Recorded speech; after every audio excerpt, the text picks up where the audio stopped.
began major combat operations in Iran.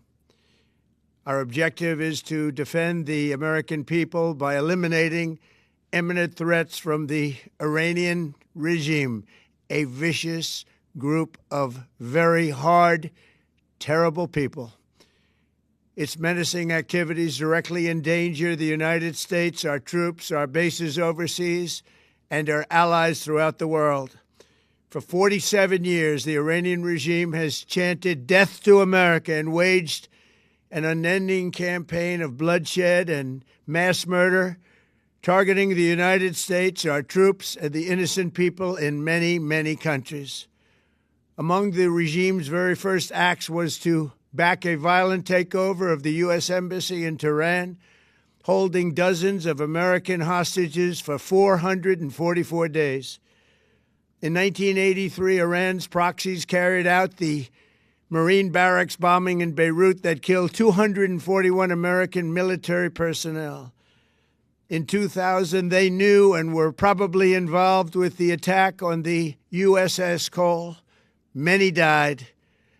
Iranian forces killed and maimed hundreds of American service members in Iraq. The regime's proxies have continued to launch countless attacks against American forces stationed in the Middle East in recent years, as well as U.S. naval and commercial vessels in international shipping lanes. It's been mass terror, and we're not going to put up with it any longer. From Lebanon to Yemen and Syria to Iraq, the regime has armed, trained, and funded terrorist militias that have soaked the earth with blood and guts. And it was Iran's proxy, Hamas, that launched the monstrous October 7th attacks on Israel, slaughtering more than 1,000 innocent people, including 46 Americans, while taking 12 of our citizens hostage. It was brutal, something like the world has never seen before. Iran is the world's #1 state sponsor of terror and just recently killed tens of thousands of its own citizens on the street as they protested. It has always been the policy of the United States, in particular, my administration, that this terrorist regime can never have a nuclear weapon. I'll say it again. They can never have a nuclear weapon. That is why in Operation Midnight Hammer last June, we obliterated the regime's nuclear program at Fordow, Natanz, and Isfahan.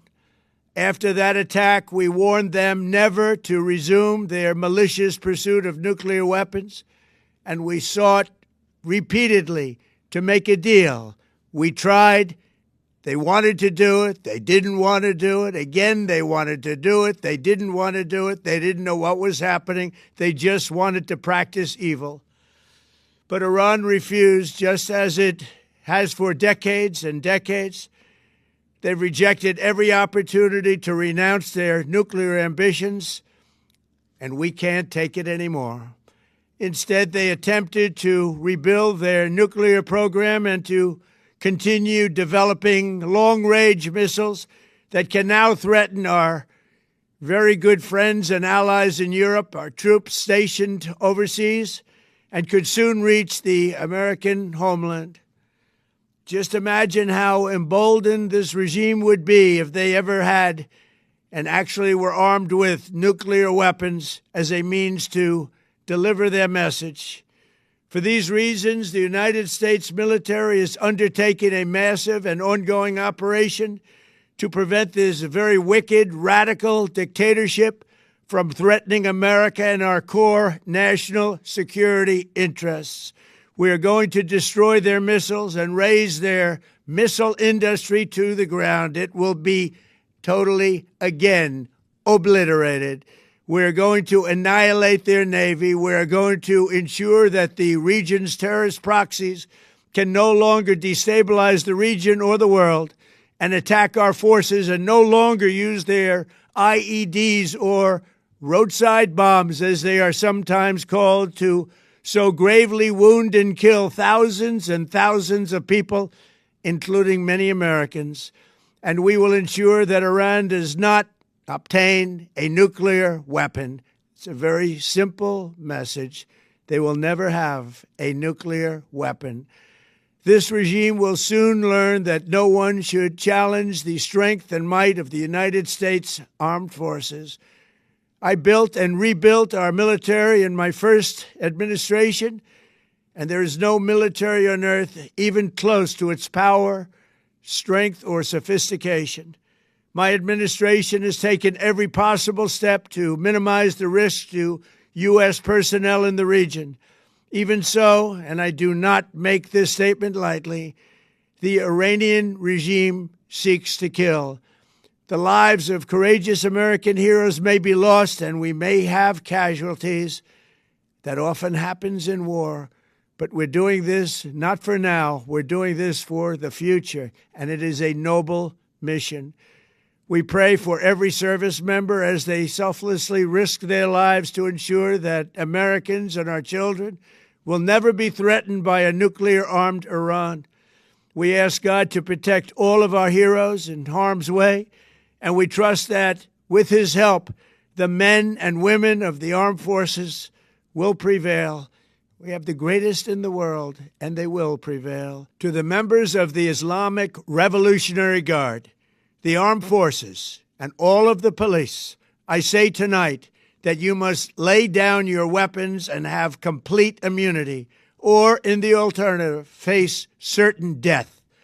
So, lay down your arms. You will be treated fairly with total immunity, or you will face certain death. Finally, to the great, proud people of Iran, I say tonight that the hour of your freedom is at hand. Stay sheltered. Don't leave your home. It's very dangerous outside. Bombs will be dropping everywhere. When we are finished, take over your government. It will be yours to take. This will be probably your only chance for generations. For many years, you have asked for America's help, but you never got it. No president was willing to do what I am willing to do tonight. Now you have a president who is giving you what you want. So let's see how you respond. America is backing you with overwhelming strength and devastating force. Now is the time to seize control of your destiny and to unleash the prosperous and glorious future that is close within your reach. This is the moment for action. Do not let it pass. May God bless the brave men and women of America's armed forces. May God bless the United States of America. May God bless